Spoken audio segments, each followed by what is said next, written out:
Hey there everyone, it's LittleKuriboh again. You know, a lot of people ask me, LittleKuriboh, why don't you abridge Yu-Gi-Oh! Season 0? It would be so funny, lol. Well, the answer is simple. It's because I can't find any high-quality RAWs anywhere.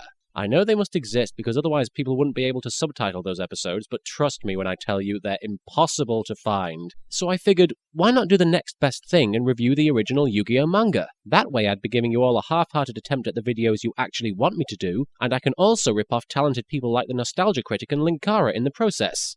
Ha! Anyway, on to the review. The manga opens with the image of some ancient Egyptian hieroglyphs, accompanied by the narration explaining that there were once these things called the Shadow Games that allowed people to predict the future. They also allowed people's souls to be destroyed, but they conveniently leave out that little detail. It's not even written in small print, those wacky Egyptians. We then have this picture, and holy crap, Yugi's hands are massive! Seriously, look, his index finger is thicker than his neck. That's terrifying! And why is he marching like a Nazi? What the hell is going on? Geez, 2 pages into this thing and I think I already need therapy. So, it's a typical school day and Yugi's sitting by himself playing with a game of Pop-Up Pirate. He's reluctant to join in with the other kids because it conflicts with his busy schedule of getting his ass handed to him by the infinite number of bullies that also attend class at Domino High. Actually, that's not the reason. The real reason is because he wants to try to solve the Millennium Puzzle, which he has kept hidden in his school bag. The Millennium Puzzle has a riddle inscribed upon it. This treasure can be seen, but you haven't seen it. Well, I wish it was describing Land of the Lost. I saw that movie on the flight over to Detroit, along with My Sister's Keeper, which is a film about a girl dying of cancer. Land of the Lost? Way more depressing. We're then introduced to Joey and Tristan, or should I call them Jonochi and Honda. At this point in the manga, Honda looks like one of the hillbillies from Deliverance. You sure do got a pretty mouth, Yugi. They steal the puzzle box from Yugi and begin to torment him. Yugi begs them to stop, while Honda does his impression of the sprite from Frogger. I swear, Jonochi here looks just like Tom Cruise's character from Magnolia. I half expect him to start talking about how Yugi should respect the and tame the... well, you know. Yugi is too busy being astounded by Jonochi's huge and apparently radioactive hand to care about any of that. Jonochi wants to teach Yugi how to act like a man. But I hate fighting and violence! Kind of a redundant statement. It's like saying, I hate Jell-O and pudding. Or, I hate bad Adam Sandler movies. Okay, I know I keep mentioning this, but why the hell do the characters all have such huge hands? What, did they all get stung by hornets? What gives? It's like that scene in the new Star Trek movie where Kirk's hands swell up to ridiculous proportions, proving once again that humor and science fiction don't mix. Unless, of course, it's Red Dwarf. Honda continues to threaten Yugi with his rape face when Anzo shows up out of nowhere and comes to Yugi's defense. This is enough to frighten the 2 wicked bullies away. Yugi is grateful, but Anzo tells him, "Don't flatter me! I just saw a nice guy being taken advantage of!" But enough about my yaoi collection. How are you doing, Yugi? Anzo hates guys like Jonochi and Honda. Apparently they once tried to perv on her during a basketball game. Basketball isn't meant for looking up girls' skirts! Yeah, that's what cheerleading is for. At this point, Yugi starts to fantasize about seeing up Anzo's skirt. Our protagonist, ladies and gentlemen, a midget pervert with a gaming fetish and hands twice the size of his own torso. Anzo starts to question Yugi about his puzzle box. He lets her see inside it as long as she promises to keep it a secret. Inside the box, we see what looks like puzzle pieces. So it's pretty much exactly what you'd expect to see inside a puzzle box. Not sure what the big secret is here, Yugi. Wow, so pretty! They glitter like gold. What are they parts of? They're disconnected. Much like those random-ass statements you're spouting, Anzo. Yugi explains that he doesn't know what the finished puzzle will look like. It's a thing that can be seen, but you haven't seen it. So it's shaped like David Caruso's acting talent? He tells her that he lives in a game shop with his grandpa, where there are all sorts of rare and unusual and exotic games, like Zack and Wiki too. Hey, a guy can dream. He keeps the puzzle around as a memento of his grandpa. Anzo hears the word memento and automatically assumes Yugi's grandpa is dead. Also, she decides to tattoo the words John G. raped and murdered my wife backwards across her chest. Not sure why. Yugi tells her that the puzzle was found in some Egyptian ruins. Yes, apparently the pharaohs were all buried alongside their favorite party games. I believe Tutankhamun was buried along with his copy of Naked Jenga. The person who solves this puzzle will have one wish granted. Like Dragon Ball! Oh, please don't tell me he's going to wish for Bulma's panties. Apparently the puzzle is very difficult. Yugi's been trying to solve it for, wait for it, 8 years. 8 years! That's a heck of a long time to try to solve a friggin' puzzle. Jeez Louise, Yugi, did you at least check GameFAQs.com? Also, what the hell happened to your nose? Anzo asks him what his wish is going to be, but it's a secret. Personally, I'd wish for hands that aren't quite so disproportionate to the rest of my body. Meanwhile, Jonouchi and Honda bump into a character called YuGiOh, whose eyebrows would make Martin Scorsese feel small and inadequate. He antagonizes them a little, so Jonouchi tries standing up to him. But Tristan slaps his enormous sausagey fingers over his mouth and quickly silences his brash declarations. For those of you who don't know, YuGiOh went on to appear in the spin-off series Yu-Gi-Oh! 5Ds, only in the English dub his character is known as Officer Trudge. Given that 5Ds is set many years into the future, we can either assume that Trudge is one of YuGiOh's children, and after all, who wouldn't want to start a family with this guy, or he simply doesn't age. Wow, so YuGiOh is a Highlander. That explains everything. Now that I have said it, it must be canon. Jonouchi reveals that he has stolen part of Yugi's puzzle in an attempt to stop him from ever learning the secrets of the mystical item. This must be some strange parallel universe where nerds bully other nerds. He then exclaims, "Without this piece, his riddle becomes, it is a treasure, but now the treasure is lost." Yeah, that made about as much sense as any given YouTube comment. And then he throws the piece out of the window where it lands at the bottom of the swimming pool in a scene that echoes the part in Advent Children with Cloud's cell phone. Except this scene doesn't drag on for about 5 minutes and it isn't absolutely ridiculous. Later, YuGiOh confronts Yugi and offers to become his bodyguard, just like Kevin Costner in that one movie with Whitney Houston. I forget what it was called. Once again, YuGiOh's hands are roughly the size of the pyrotechnics budget on a Michael Bay movie. Way too big! Yugi just walks away, wondering what his problem is. This from the kid who sits alone in class and dicks around with a puzzle that he hasn't managed to solve in 8 freaking years while fantasizing about girls' asses. Our protagonist, ladies and gentlemen! Yugi gets home and apparently Anzo has been waiting outside the game shop for him all day. Yugi practically climaxes upon realizing that he's actually going to spend time with a girl outside of school, staring at her crotch the whole time. Then we meet Grandpa Sugoku, who looks like a Fraggle and sounds like a Pokemon. Sugoku! Sugoku! Anzu sees him and immediately starts freaking out. Can you really blame her? And it's at this point that I notice Yugi's grandpa has apparently got a severed hand just sitting there amongst all the game merchandise.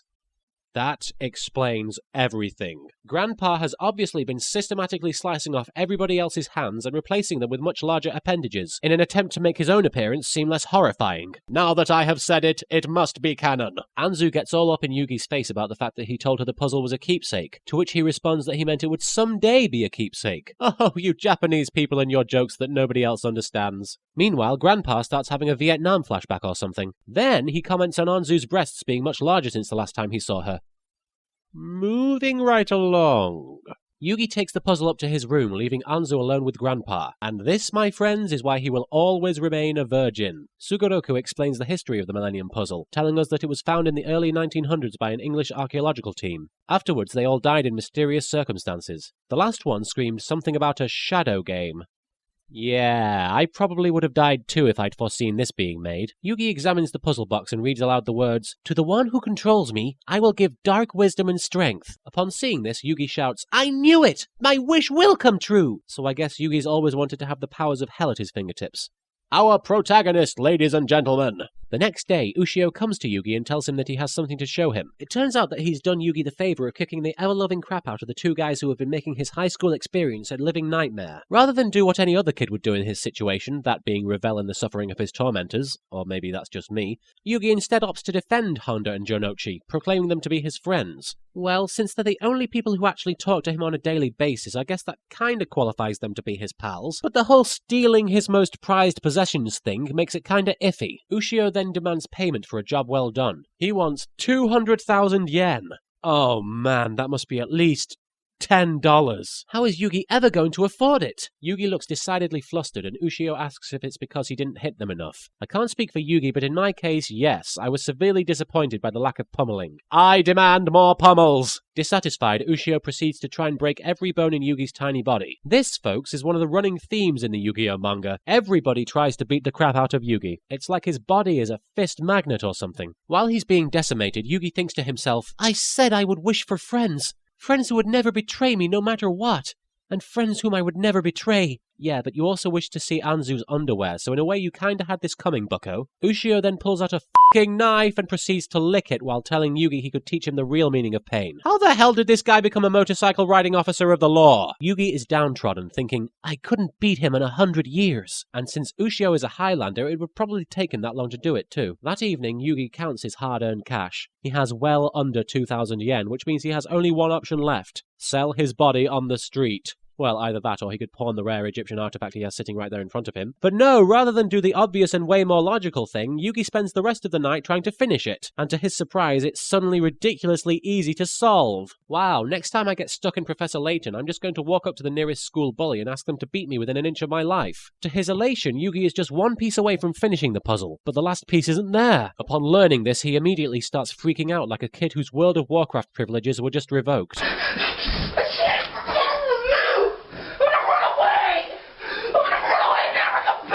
But all is not lost, for at the last moment, Sugoku shows up and reveals that he has the final piece to the puzzle in his moist, clammy fingers. Do I even need to mention his enormous hand at this point? Yugi dry humps his grandpa out of sheer gratitude, but Sugoku explains that Jonouchi delivered this puzzle piece by himself, having retrieved it from the bottom of the pool. Yugi gives this barely a moment's thought before returning to his obsessive puzzle-solving habits. So yeah, he finishes the Millennium Puzzle and he is immediately consumed by dark energies that threaten to tear his soul apart, fluids leaking from his ears as he chants bizarre nonsense words and his eyes roll back into their sockets. It's like something from The Exorcist, only not nearly as funny. Later, YuGiOh is standing on the school grounds, apparently having been called there at midnight by Yugi. Wait a minute.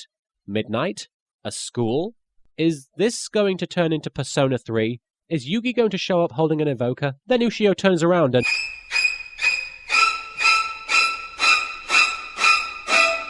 Good of you to come, YuGiOh-san. I'm selling Girl Scout cookies. Would you like to try some? YuGiOh is bemused, saying he's glad Yugi decided to pay up, but he's not sure why he's wearing a costume.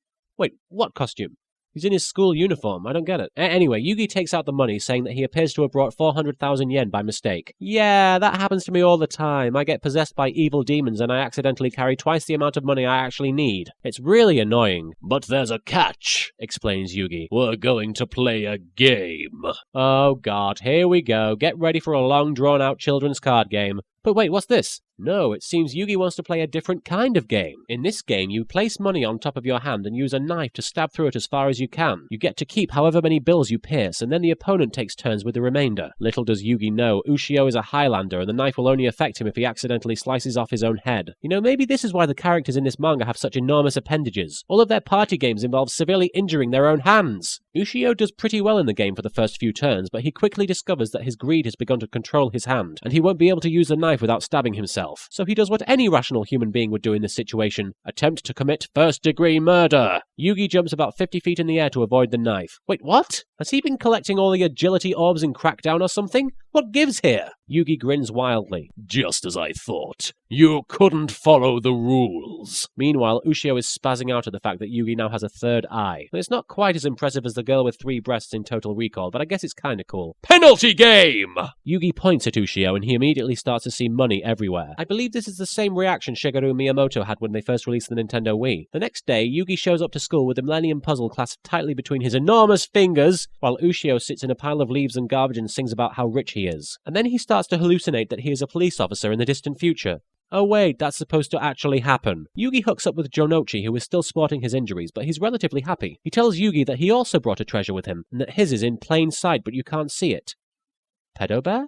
Oh, it turns out that it's friendship. Yugi and Jonouchi are visible, but our friendship is invisible. Invisible? Does that mean it's going to go crazy and try to rape everyone like Kevin Bacon in Hollow Man? Jonouchi is suddenly embarrassed by their bromance and he rushes off to class, followed closely by Yugi. And thus begins the epic tale of YuGiOh! Yeah, I know what you're thinking. Where were all the card games? Well, would it surprise you to learn that card games don't even feature in the YuGiOh manga for around 7 chapters? I know, it's insane! YuGiOh without the card games? It's almost as though the story had substance or something. Anyway, that about wraps up this review. I hope you all enjoyed it, and remember, there can be only one. Born to be king.